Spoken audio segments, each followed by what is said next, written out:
আমি এই জল দিয়েই কিন্তু স্নান করেছি, এক বালতি জল তুলেছিলাম কোনো রকম করে, তো হালকা হালকা পরিষ্কার হয়েছে এই দুটো বালতির থেকে। এখানে তো খড়িটা নিয়ে আসি, মা তো বাটা রয়েছেই।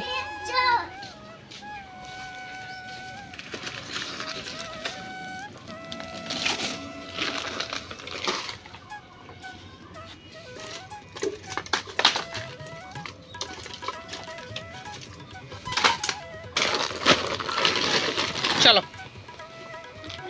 রাখো রাখো, ওটা রাখো রাখো, তুমি রাখো রাখো। তরকারি হয়ে গেছে, নামিয়ে দেবো। এখন রুটি বানাবো, তোমাকে রুটি দিব আমি। হ্যাঁ রুটি খাইতে পারবো, বা সরো দেখি, সাইড দাও সাইড দাও। বকা দিছি পালিয়েছে। ও কি ভাত বসাতে পারে? ভাত বসাতে এসছে ও। তো hey guys, good morning, welcome back to my channel. আর এখন বাজে হচ্ছে সকাল 9:15। তো আজকের ব্লগটা এখান থেকেই শুরু করছি। তো ভাত বসিয়েছি, ভাত তো হচ্ছে, আর এদিকে মা হচ্ছে মাচাটা পরিষ্কার করছে, কারণ মাচাটা পুরোটাই ভেঙে গেছে। তো যে খড়ি নামিয়ে মাচাটা এখন খুঁটিটা ভালো করে দিয়ে মাচাটা ঠিক করে তারপরে খড়িগুলো আবার তুলবে। উই ধরেছে, উই ধরার জন্যই যে পচে গেছে, পচে গিয়ে খুঁটি ভেঙে গেছে। তো আমি কয়েকটা এসেছি খড়ি নেওয়ার জন্য, খড়ি নিয়ে যাই রান্নাঘরে। একটা টমেটো গাছ ছিল, চেরি টমেটো, তুলে ফেলে দিয়েছে। এই যে সকালবেলায় যে দেখো এটা খড়ির নিচে আছে। আর দুষ্টুটা এখানে চলে এসছে, এই দুষ্টুটা বসে আছে। এই খড়িগুলো মানে খুব একটা শুকায়নি।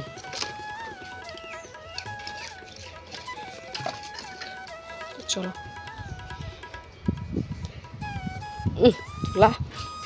জলের খুব সমস্যা, আজকেও ঘোলা জল উঠেছে। ভাইটা বসে আছে, দেখি হাড়ির নিচে নোংরা জমে আছে, নিচের নোংরা জলটা ফেলে দিয়ে আবার ফ্রেশ জল দিয়ে ভাত বসালাম। জলের খুবই সমস্যা। তো কিছু জল তুলে রেখেছি বালতির মধ্যে পরিষ্কার হওয়ার জন্য। ভয় লাগছে, গরু তো বারবার যাওয়া আসা করছে, গরু যদি দেখে তাহলে সব জলই খেয়ে নেবে। ওদের রাত্রিবেলা মাছ এনেছিল, মাছ করব। এটা পুঁই ডাঁটা আর মিষ্টি কুমড়ো আলু দিয়েছে, নিরামিষ করব। এই ভাত উতলে গেছে, আমার ভাত উতলে গেছে।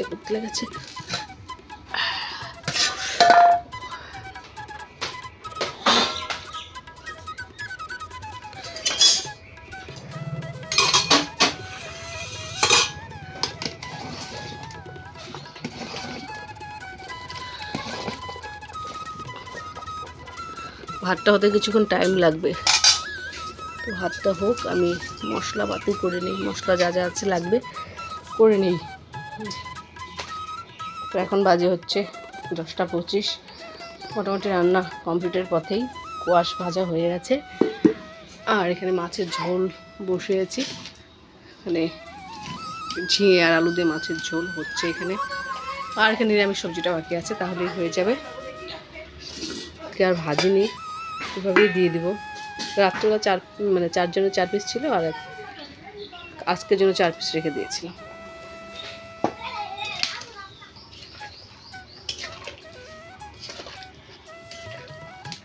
তোমার রান্নাবাড়া কমপ্লিট হয়ে গেছে, কিন্তু মার মাছে এখনো কমপ্লিট হয়নি। খুঁটি দিল, খুঁটি দিয়ে এখন যে খড়িগুলো তুলছে আবার।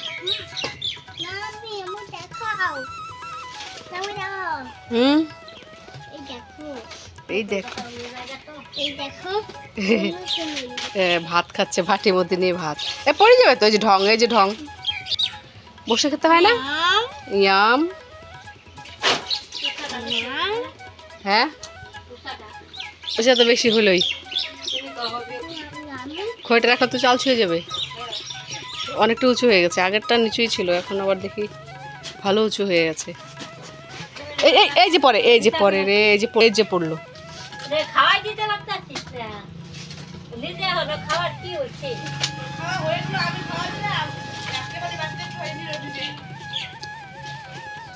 পড়ে যাবা।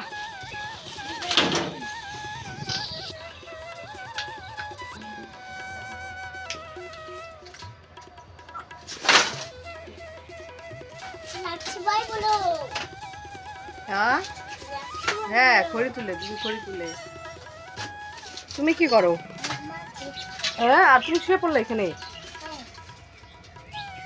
হ্যাঁ শুয়ে পড়লো, টাকলা ঘুম পাইছে।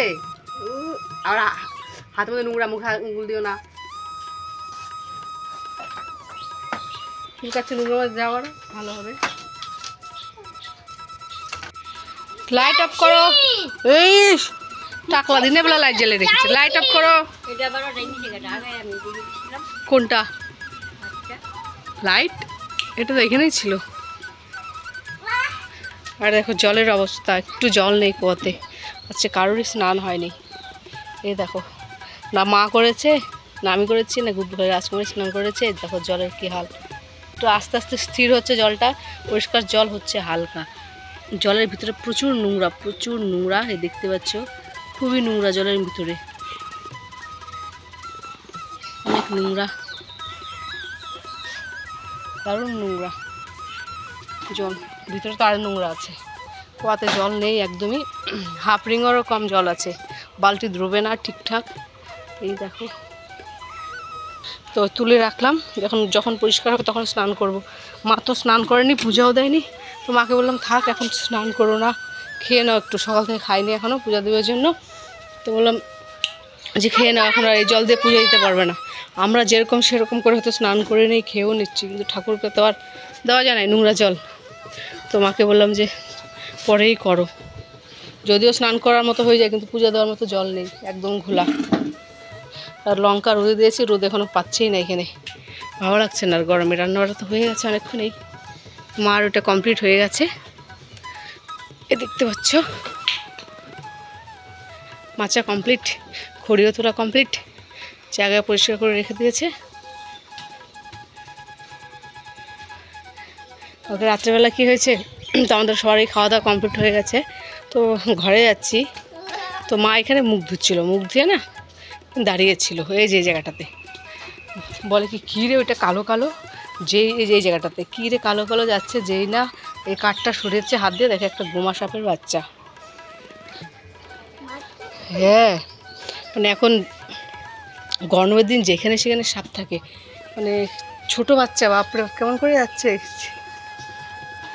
চলো বাবা একটু শুয়ে থাকি আমরা। হ্যাঁ লাইট গরম যায়, লাইট এখন কাপড়, কারণ সকালবেলা অনেক কাপড় জমিয়ে রেখেছি, স্নানের কাপড় এগুলো সব সার্ফ দিয়ে ভিজিয়ে রেখেছি। তো এখন গিয়ে কাচবো, কারণ জলই ছিল না। তো আকাশটা দেখি একটু মেঘলা মেঘলা করেছে, ওয়েদারটা একটু ঠান্ডা ঠান্ডা। তো কেচে নেই, দেখি জল পাই কি না। এখানে সমস্ত বাসনও রাখা ছিল, রান্না করার খাওয়া দাওয়ার সমস্ত বাসন রাখা ছিল, কারণ জল ছিল না জন্য। বইটা ওই যে কাপের উপরে রাখো, কয়েকটা বাসন ছিল, ওই যে মাছছে, ওই বাসনগুলো মাছছে। এবার এ দেখতে পাচ্ছ জলের কালার, বিশ্বাস করবে না তোমরা। এ দেখো জলের কালার, মানে পরিষ্কার হয়েছে, উপরটা পরিষ্কার আর নিচটা দেখো কি পরিমাণের মানে বালি জমে আছে আর কি। এখন জলটা যদি নাড়াচড়া হয় তাহলে সে আবার ঘোলা হয়ে যাবে। এখানেও তাই, আমি এই জল দিয়েই কিন্তু স্নান করেছি। এক বালতি জল তুলেছিলাম কোনোরকম করে, তো হালকা হালকা পরিষ্কার হয়েছে এই দুটো বালতির থেকে।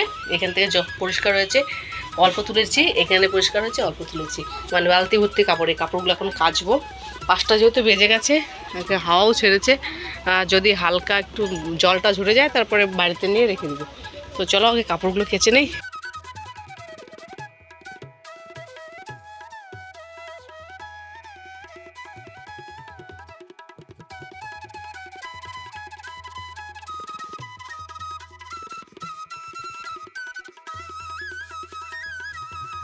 কাপড় কেচে মেলে দিলাম। তো এখন দেখি জল কতটুকু পরিষ্কার হয়েছে। কিছু জল যদি তুলতে পারি তুলে রাখি। দেখি ঘোলা জল বেরিয়ে গেছে, পরিষ্কার করে রাখা যায় অল্প অল্প করে। জলের জন্য খুব অসহায় আমরা।